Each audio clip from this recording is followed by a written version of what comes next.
The morning sky over Seoul changed forever when the massive ship appeared above Earth. Ambassador Kang Dae was drinking his coffee at the orbital station New Seoul when the alarm started ringing. He looked out the window and saw something that made him drop his cup. A huge, crystalline ship hung in space like a floating mountain. It was bigger than anything humans had ever built. The ship sparkled in the sunlight with surfaces that looked like they were made of glass and metal mixed together. Kang Dae had never seen anything so beautiful and terrifying at the same time. Captain Lee Soo was the first person to speak after the shock wore off. He was in charge of Earth defense for this sector of space. His hands shook as he reached for the communication panel. Before he could say anything, the alien ship sent them a message. The voice that came through the speakers was calm and peaceful. It spoke perfect Korean first, then switched to English and dozens of other Earth languages. The aliens called themselves the Hegemony, and they said they came in peace. They wanted to meet with Earth leaders to talk about joining their galactic community. Park Jin was the chief scientist studying alien life. He had dreamed his whole career about meeting aliens but never thought it would really happen. When the invitation came to visit the alien ship, he could barely contain his excitement. He packed his equipment with trembling hands and joined the first diplomatic mission. The shuttle Mugunghwa was Earth's most advanced spacecraft, but it looked like a tiny toy next to the alien mothership. As they got closer, Park Jin could see that the alien ship was not built like human ships at all. It had curved organic shapes that seemed to grow instead of being constructed. Soft lights pulsed along its surface like a heartbeat. When they docked with the alien ship, the first thing that hit them was how clean everything looked. The corridors were wide and bright with no sharp corners anywhere. The walls seemed to be alive with patterns of light that moved slowly like water. The air smelled like flowers after rain. The aliens themselves were even more amazing than their ship. They were tall and thin with pale blue skin that seemed to glow from within. Their eyes were large and silver, and they moved with a grace that made them seem like they were floating. The leader introduced himself as Executor Thane, and his voice was like music. Dr. Choi Hana was Earth's best negotiator, and she had prepared for months for this meeting. She had studied every first contact scenario that humans had ever imagined. But nothing had prepared her for how friendly and welcoming the aliens seemed. Executor Thane answered all her questions with patience and seemed genuinely interested in human culture. The aliens showed them incredible technology that seemed like magic. They had devices that could heal broken bones in minutes. They showed holographic maps of thousands of worlds where other species lived in peace. Their computers could translate any language instantly, and their ships could travel faster than light. What amazed everyone most was how much the aliens already knew about Earth. They had been watching human broadcasts for decades and had learned human languages and customs. They knew about Korean history and asked intelligent questions about human art and music. Some of them even tried to bow. In the traditional Korean way, the negotiations took place in a beautiful room with walls that showed scenes from different alien worlds. There were cities floating in clouds and underwater civilizations and forests with trees that reached into space. Executor Thane explained that all these worlds were part of the hegemony and lived in peace and prosperity. The aliens offered humanity amazing gifts. They had fusion reactors that could power entire continents without pollution. They had medical technology that could cure cancer and extend human life by centuries. They offered agricultural methods that could end world hunger, and mining techniques that could extract resources without harming the environment. In return, they asked for very little. They wanted to study human art and music and literature. They were fascinated by human creativity and wanted to learn from it. They also asked for permission to mine some asteroids in the outer solar system for rare minerals. It seemed like a fair trade to everyone. The talks continued for weeks, and the aliens were patient and understanding throughout. They attended human cultural events and seemed to enjoy them genuinely. Some aliens went to concerts in Seoul, and others visited art museums. They participated in traditional Korean tea ceremonies and complimented the humans on their hospitality. During this time, more alien ships arrived, but they stayed far away from Earth. Executor Thane explained that these were just support vessels and scientific ships. The hegemony wanted to study Earth ecosystem carefully before making any changes. They had learned from experience that rushing things could damage the delicate balance of a world. The world media followed every moment of the negotiations. People gathered in streets to watch the news reports. Most humans were excited about joining a galactic civilization and getting access to advanced technology. Some were worried, but the aliens seemed so peaceful and reasonable that most fears faded away. Children drew pictures of the friendly aliens and schools started teaching basic alien language. Scientists around the world worked frantically to understand the new technologies being offered. World leaders met constantly to discuss the implications of joining the hegemony. The aliens seemed fascinated by human families and relationships. They spent hours talking to couples and parents about how humans raise their children. They were particularly interested in human emotions and asked many questions about love and friendship and loyalty. They said their own species had lost touch with such feelings long ago. As the weeks passed, the negotiations moved toward a conclusion. The aliens had answered every question and addressed every concern. They had shown infinite patience with human fears and doubts. The treaty that was being drafted would bring humanity into the galactic community as equals with full rights and protections. Ambassador Kang Day looked back on those first days with wonder. The aliens had come not as conquerors, but as friends, offering humanity a place among the stars. The future looked bright with unlimited possibilities for growth and exploration. Earth would no longer be alone in the universe. Captain Lee Soo began making plans for human crews to train on alien ships. Park Jin started designing research projects to study alien biology and technology. Dr. Choi Hana worked on the final treaty language that would seal humanity's fate among the stars. Nobody suspected that everything they had been shown was carefully planned. Theater designed to hide the aliens' true intentions. The peaceful first contact was just the opening move in a game that the hegemony had played on hundreds of worlds before. Earth was about to learn that some gifts come with a price that is too terrible to pay. 3 months after the aliens arrived, Dr. Kim Tae started noticing strange things in his laboratory. He was studying the samples of alien technology that the hegemony had generously shared with Earth scientists. At first, everything seemed amazing and perfect, but when he looked closer, he found tiny machines hidden inside the devices. Kim Tae was an expert in computer systems, and these microscopic machines looked like they were designed to spy on humans. They seemed to record everything they saw and heard and then transmit the information somewhere else. When he tried to tell his supervisors about this discovery, something very strange happened.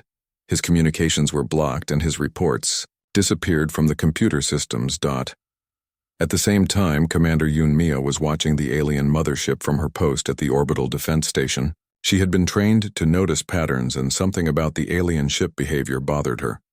Every few hours, the ship would emit low-frequency pulses that seemed to interfere with human electronics. The interference was subtle, but Yoon Mia noticed that military communications would cut out for exactly 37 seconds each time the alien ship pulsed. When she checked with other defense stations around Earth, she found the same pattern everywhere. The aliens were systematically mapping every piece of human technology and finding ways to disable it.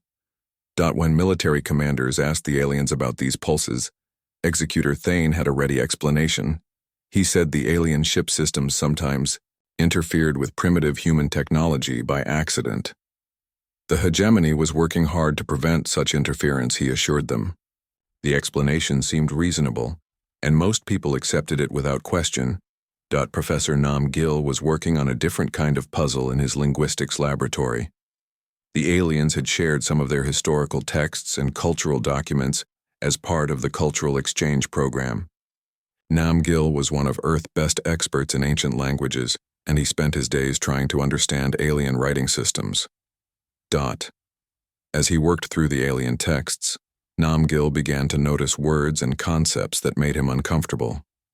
The alien language had many terms for what seemed to be resource extraction and biological cataloging. There were detailed discussions of something they called preparation for harvest. The more Nam Gil translated, the more worried he became. The texts described dozens of worlds that had welcomed the hegemony with celebration and joy. But when he read further, he found that these same worlds had been stripped of their resources within a generation. The native populations had been relocated to other worlds as curiosities or research subjects. When Nam Gil tried to share his findings with the diplomatic team, he found that his access to the alien databases had been quietly restricted. The aliens claimed this was for security reasons, but Nam Gil suspected they did not want humans reading too much of their history. Lieutenant Colonel Bei Sun was in charge of military intelligence, and she had been watching the aliens very carefully from the beginning. She did not trust anyone who seemed too perfect, and the hegemony definitely seemed too good to be true. When reports started coming in from scientists like Kim Tae and Nam Gil, she began to see a pattern. Bei Sun started secretly contacting military officers around the world who shared her suspicions. They began to piece together a frightening picture of what was really happening. The aliens were not just studying human technology, they were mapping every defense system on Earth. They knew the location of every military base, every weapons depot, and every command center. The medical devices that the aliens had used to heal humans were also collecting detailed biological samples.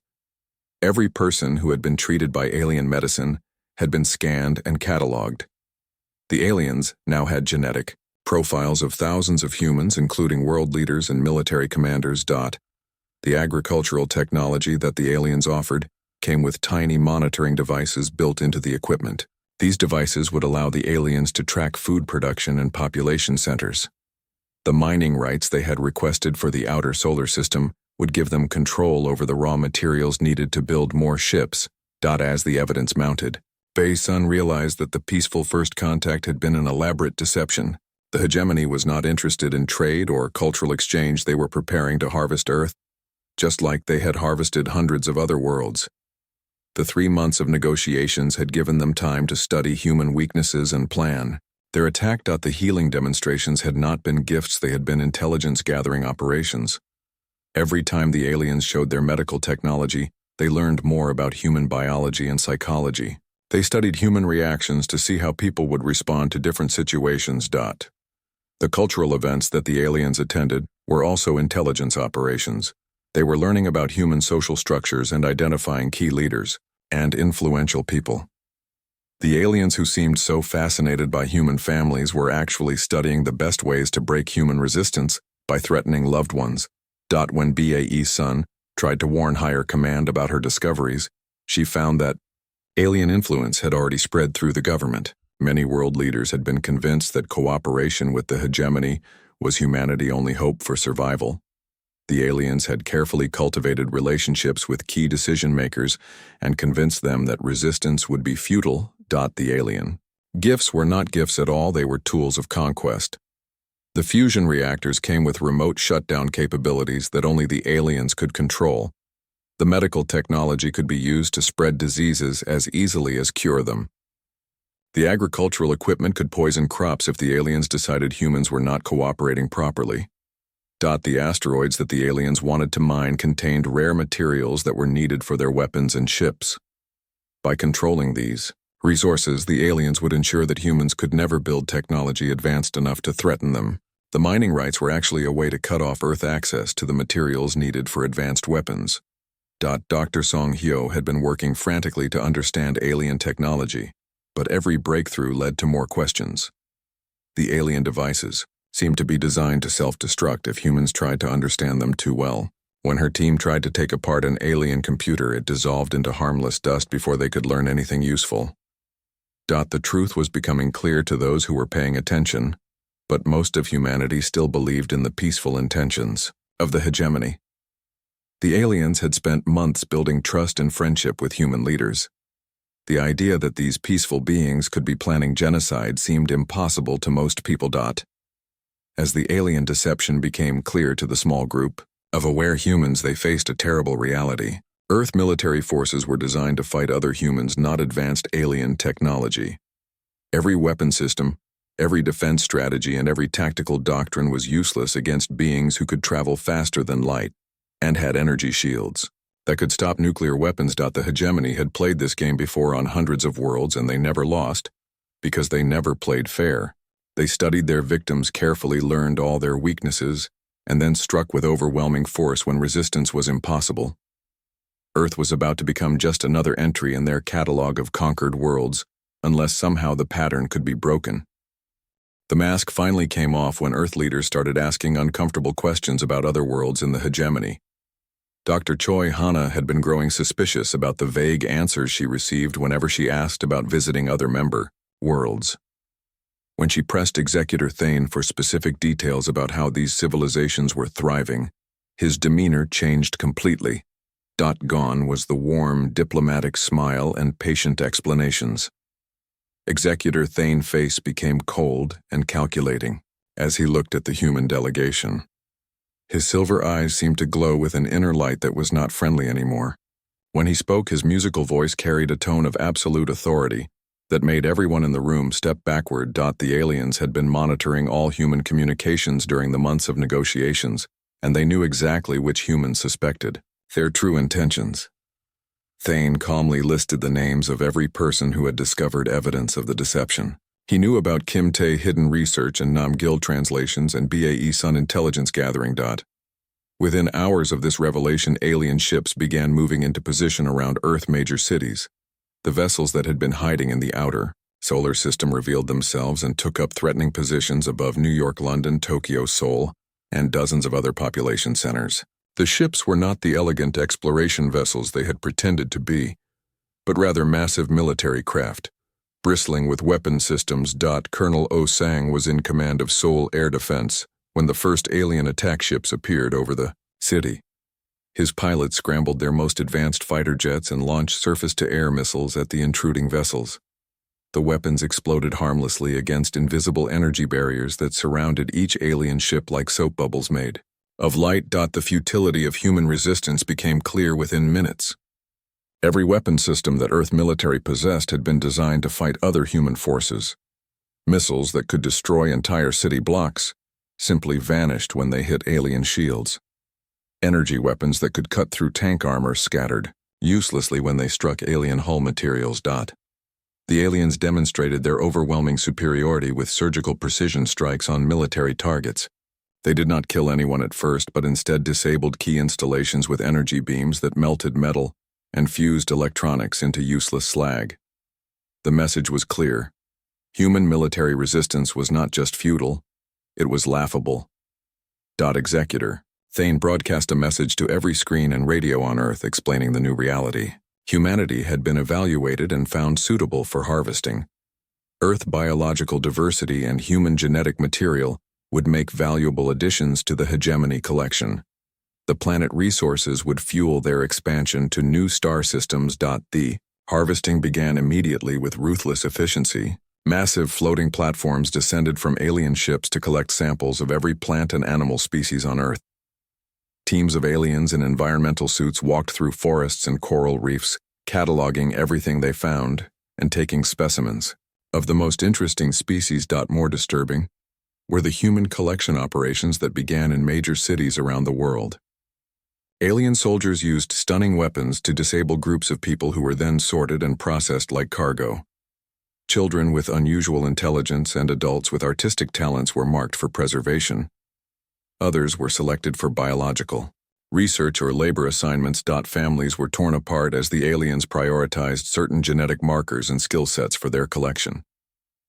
Dr. Park Woo watched helplessly as his daughter was selected for transport to an alien research facility, while his wife was marked for a labor camp on a distant world. The aliens seemed to take pleasure in explaining that cooperation would ensure better treatment for loved ones. Minister Song Hyo had been moved to a secure government bunker when the harvesting began, but she could do nothing to help her people. The aliens had systematically disabled every communication system and transportation network on Earth. Military units could not coordinate and civilian populations could not evacuate because the aliens controlled every satellite and communication relay. The few attempts at organized resistance ended in disaster. A group of Special Forces soldiers managed to infiltrate an alien collection facility in Seoul, but their weapons were useless against alien personal armor. The soldiers were captured alive and used as demonstration subjects to show other humans the futility of fighting back. Dr. Shin A had been working in a research facility trying to find weaknesses in captured alien technology when the harvesting began. Every device they studied self-destructed when tampered with, leaving behind only harmless organic compounds. The aliens had designed their technology to prevent reverse engineering by primitive species like humans. The psychological warfare was as effective as the military dominance. Aliens would arrive at human settlements and politely explain the collection process. They offered better treatment for those who cooperated and threatened terrible fates for those who resisted.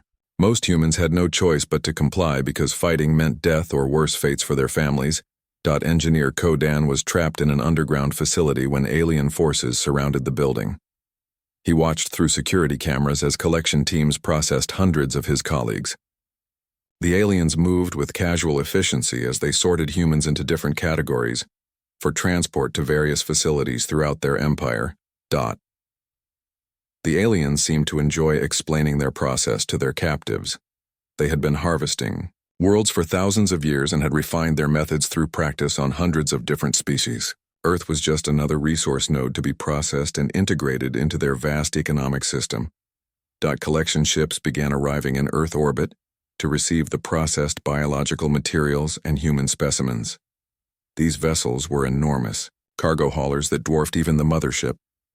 The scale of the operation made it clear that the aliens had been planning this harvest for decades before making first contact. The most horrifying aspect of the harvest was how organized and methodical it was. The aliens treated the destruction of human civilization like a business operation, with quotas and schedules and quality control measures. They had target numbers for how many humans of each type they needed to collect and precise timetables. For stripping Earth of its resources, Captain Lee Soo found himself in command of the last functioning military unit in Korea, but his soldiers were armed with weapons that could not even scratch alien armor. They had taken refuge in a mountain facility that the aliens had not yet bothered to attack, because it posed no threat to their operations. The weight of complete defeat settled over humanity as the scope of the harvest became clear. Earth military forces had been neutralized in hours. World governments had been dissolved or converted into administrative units serving alien interests. Human civilization was being systematically dismantled and packed away for shipment to other star systems. Some humans still held hope that rescue might come from other worlds, or that alien technology might malfunction. But the hegemony had been doing this for far too long to make such mistakes. They had contingency plans for every possible form of resistance and backup systems for all their critical equipment. As the harvest continued and hope faded, the few remaining free humans began to realize that Earth's story was ending not with war or natural disaster but with efficient processing by a species that viewed humans the way humans viewed livestock. The peaceful first contact had been the first step in a process that always ended the same way: complete absorption into an alien empire that spanned the galaxy. Deep beneath the mountains of Korea, in a facility that officially did not exist, Admiral Jang Ho made the decision that would change everything. As alien collection teams processed millions of humans above ground, he activated communication systems that had been silent for 50 years. The time had come to reveal the secret that a small group of humans had kept hidden from the world. The story began in 1978, when Captain Lim Ja was leading a routine military exercise in the remote mountains near the North Korean border. His unit was testing new communication equipment when their instruments detected something falling from the sky. What they found in the crash crater would change the course of human history, though the world would not learn about it for decades. The wreckage was clearly not from Earth, but it was not like the elegant hegemony ships that had recently arrived. This vessel was built for war with heavy armor plating and weapon systems that had been damaged in whatever battle had sent it fleeing through space. More importantly, there were survivors in the wreckage who were dying but still conscious. The aliens who crawled from the burning ship called themselves Kethvar, and they were refugees from a war that had lasted for centuries. With their final breaths, they managed to activate a translation device and warn Captain Lim about the enemy that had destroyed their homeworld. The hegemony was coming, and Earth needed to prepare or face the same fate as countless other worlds. The dying Kethvar warrior named Veltar gave Captain Lim a data crystal that contained everything his people had learned about fighting the hegemony. The crystal held technical specifications for weapons that could penetrate alien shields, star charts showing hegemony territory, and most importantly, tactical information about how the harvesters operated. Captain Lim realized immediately that this information was too dangerous to share with the world. If governments knew that hostile aliens might arrive, they would panic and possibly start wars with each other over resources and preparation strategies.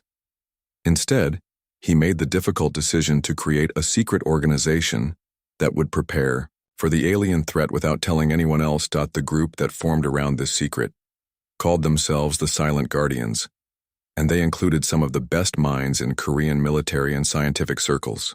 Dr. Shin-ae was recruited from her work on fusion reactors. Engineer Ko-dan joined from his research into advanced materials. Captain Kwon Min was selected to lead the military aspects of the project, working with fragments of HFY technology and the technical specifications from the data crystal. The Silent Guardians began developing weapons and defenses that could fight the hegemony. The work was incredibly difficult because they had to reverse engineer alien technology using human manufacturing methods and materials. Dr. Shin-ae spent 15 years figuring out how to build fusion reactors that could power starship weapons. The alien power systems used principles that human science barely understood, but she managed to create hybrid reactors that combined human nuclear technology with alien energy manipulation techniques. The reactors were massive and required rare materials, but they could generate the power needed to fight alien warships. Engineer Ko-dan worked on developing hull materials that could withstand the stresses of faster-than-light travel, while also resisting alien weapons. He discovered that certain combinations of Earth metals with trace amounts of alien materials from the crash site created composites that were stronger than anything either species had developed separately. The breakthrough that made everything possible came when Dr. Nam-sil figured out how to interface human neural patterns with alien computer systems. The HFY had designed their technology to work with their own biological systems, but Nam-sil found ways to adapt the interfaces for human brains. This allowed human pilots to control alien navigation and weapon systems. Building a starship, in complete secrecy, required enormous resources and careful planning. The project was hidden beneath layers of black military funding and compartmentalized so thoroughly that most people working on it did not know what they were really building. Components were manufactured in different countries and assembled in a hollowed-out asteroid in the outer solar system. The ship they built was designated Baek-do after Korea's sacred mountain, and it represented the fusion of human determination with alien technology. Where hegemony ships were organic and elegant, the Baek-do was angular and aggressive with armor plating and weapon systems that made its purpose unmistakably clear. This was a warship designed to kill other starships. Captain Kwon Min trained for 20 years to command the Baek-do, and his crew was selected from volunteers who officially did not exist in any military records. They trained in simulators built from HFY technology and studied every piece of intelligence about hegemony tactics and weapons systems. They knew that when the aliens finally arrived, they would have only one chance to prove that humans could fight back. The weapons systems on the Baek-do combined human and alien technology in ways that neither species would have thought possible.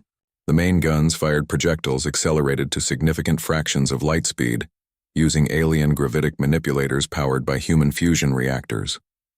The missiles carried warheads that combined human nuclear weapons with alien exotic matter. Lieutenant Seo-jan was the ship communications officer, and she had spent years learning to decode hegemony transmissions using captured technology from the HFY ship.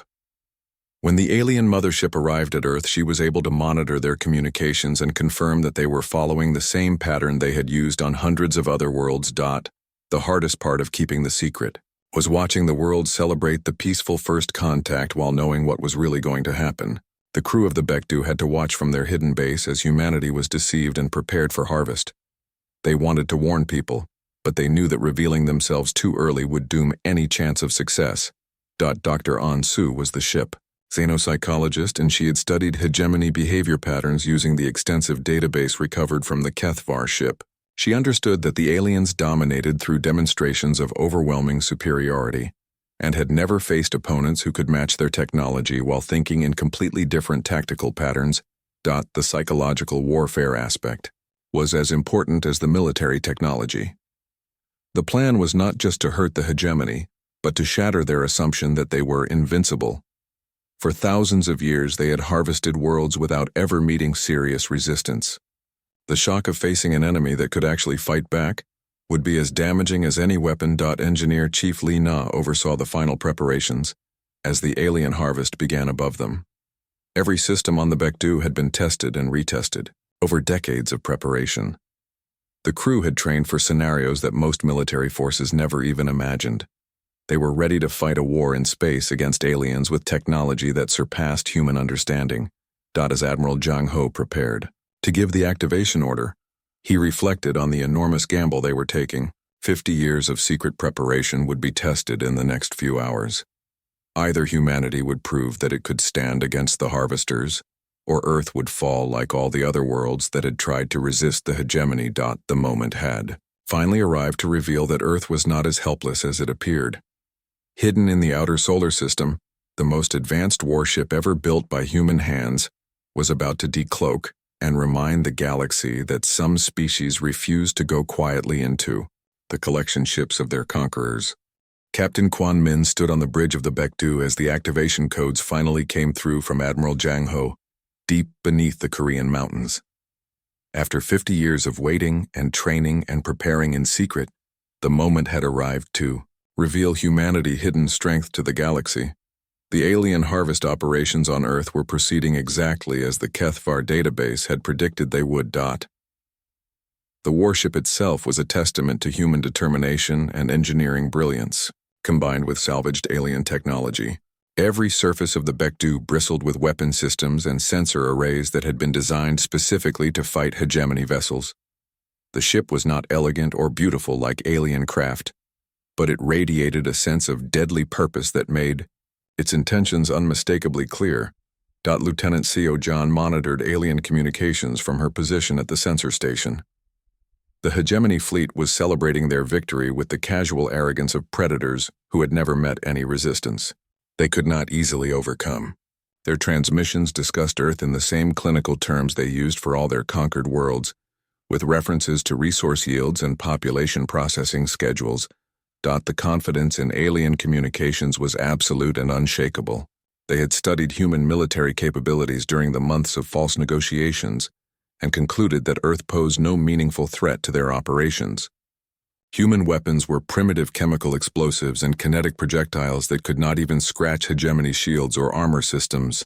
Engineer Chief Li Na ran final checks on all ship systems as the crew prepared for combat operations. The Baekdu carried weapons that the hegemony could not anticipate because they represented a completely different approach to starship warfare. Where alien technology emphasized elegance and efficiency, human weapons prioritized raw destructive power and redundant backup systems. The main battery consisted of 8 gravitic accelerator cannons that could fire solid projectiles at significant fractions of light speed. The projectiles themselves were made of dense metals wrapped around warheads that combined human nuclear technology with alien exotic matter. When these weapons hit their targets, the results would be unlike anything the hegemony had ever encountered. The defensive systems were equally impressive, with layered energy shields powered by fusion reactors that generated more power than most planets used. The hull was covered in metamaterial armor that could bend light and sensor waves around the ship, making it effectively invisible to most detection systems until it chose to reveal itself. Dr. An Su reviewed the psychological warfare aspects of their battle plan one final time. The hegemony dominated other species through demonstrations of overwhelming technological superiority. They had conquered thousands of worlds by convincing their victims that resistance was hopeless before any real fighting began. Breaking that psychological advantage was as important as winning the actual battle. The crew of the Baekdu had trained for this moment their entire adult lives, but they were still nervous as the activation sequence began. They were about to fight the most powerful military force in the galaxy, using weapons that had never been tested in actual combat against real alien ships. Everything depended on whether their hybrid technology could actually match hegemony capabilities. In battle, Captain Quan addressed his crew over the ship intercom system as they moved toward their attack position. His voice was calm and steady despite the magnitude of what they were about to attempt. For 50 years, humanity had prepared for this day in absolute secrecy. Today, they would find out if their preparations had been sufficient to change the course of galactic history. The tactical display showed the positions of all hegemony ships in Earth orbital space. The mothership Veltar was positioned directly above the planet, surrounded by smaller escort vessels and collection ships. The aliens had arranged themselves in a formation that was designed to demonstrate their dominance rather than defend against attack. They simply could not imagine that anyone would dare to challenge them. Lieutenant Commander Park Hyo was the ship weapons officer, and she had memorized every detail of hegemony ship designs from the Kethvar database. The aliens built their vessels for efficiency and elegance, but not for heavy combat. Their shields were designed to deflect energy weapons, but had never been tested against solid projectiles moving at relativistic speeds. The Baekdu moved silently through space using its stealth systems to remain invisible to alien sensors. The ship had been designed to fight from ambush because a direct confrontation against superior numbers would be suicide. The element of surprise was their greatest weapon, and they would only get one chance to use it effectively. As they approached the optimal attack position, the crew could see Earth hanging in space below them, surrounded by alien ships that were systematically stripping away everything that made the planet unique. Millions of humans had already been processed through alien collection facilities and loaded onto transport ships for distribution throughout the hegemony empire. Engineer Ko Dan monitored the ship power systems as they prepared to decloak and engage the enemy. The fusion reactors were operating at maximum efficiency, and all weapon systems showed green status lights. 50 years of preparation and testing had led to this moment when human engineering would be tested against the most advanced military technology in the galaxy. The psychological impact of their appearance would be crucial to the success of their mission. The aliens expected to face primitive chemical rockets and nuclear weapons if humans tried to resist at all. The sudden appearance of a starship that could match their own technology would shatter assumptions that had held for thousands of years. Dr. Namsil coordinated the interface between human neural patterns and alien computer systems that allowed the ship to function. The technology was still imperfectly understood even after decades of development, but it worked well enough to give human crews the ability to operate systems that had been designed for completely different biological systems. The moment of revelation was carefully timed to coincide with a hegemony victory celebration that was being broadcast throughout their fleet. Executor Thane was making a speech about the successful harvest of Earth when the Baekdu would decloak directly between his ship and the planet. The shock value of the moment would be impossible to calculate. Captain Kwan gave the final orders to his crew as they reached the optimal position for their attack. 50 years of secret preparation were about to be tested in combat against an enemy that had never lost a major battle. The fate of Earth and possibly the entire galaxy hung in the balance as humanity prepared to reveal that they were not as helpless as they appeared. The stealth systems powered down, and the Baekdu prepared to decloak in full view of the alien fleet. In seconds, the hegemony would learn that their intelligence gathering had missed something crucial. Earth had not been defenseless during the months of false negotiations. Humanity had been preparing for war. The moment arrived during what the hegemony had planned as their final victory celebration over the conquest of Earth. Executor Thane stood on the bridge of the mothership Veltar, broadcasting to his entire fleet about the successful harvest of another primitive world. His words carried the casual arrogance of a predator who had never faced any meaningful resistance in thousands of years of conquest. Below them, Earth hung like a jewel, being systematically stripped of everything valuable. Massive cargo ships filled their holds with biological specimens and processed human populations. The harvest was proceeding ahead of schedule, and Thane was already making plans for their next target system somewhere else in the galaxy. At that precise moment, space itself seemed to tear open as the